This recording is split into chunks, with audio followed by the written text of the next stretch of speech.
ఏదో ఎగ్జిబిషన్ గ్రౌండ్కి వెళ్తున్నారు. జగన్మోహన్ రెడ్డి పర్యటన అంటే ఓ సందడిగా చేయాలన్నట్టు వైకాపా కార్యకర్తలందరూ బైక్ స్టంట్లతో రోడ్ల మీద విపరీతంగా బైకులు రింగులు తిప్పుతా కనిపించారు.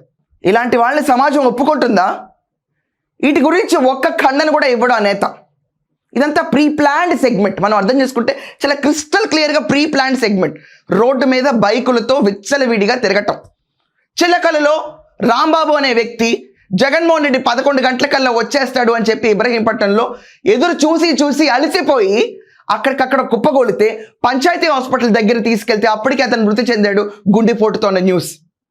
యూజువల్గా జగన్మోహన్ రెడ్డి టెన్యూ నిన్న చూసుకుంటే కనుక 10 o'clockకి స్టార్ట్ అయ్యి 11 o'clockకి ఎలా జోగి రమేష్ ఇంట్లో ఉండాలి.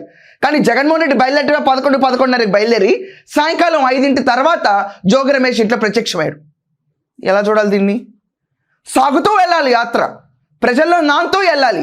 Z+ కేటగిరీ కావాలి, కానీ దానికి అనుకూలంగా బిహేవ్ చేయటం మాత్రం రాని నేత జగన్మోహన్ రెడ్డి. తప్పేమంటలా నేను ఈరోజు. It might sound harsh. నాకు సీఎం లాగా హోదా కావాలనుకున్నప్పుడు యూ బిహేవ్ లైక్ వన్, లేకపోతే నీకెందుకు?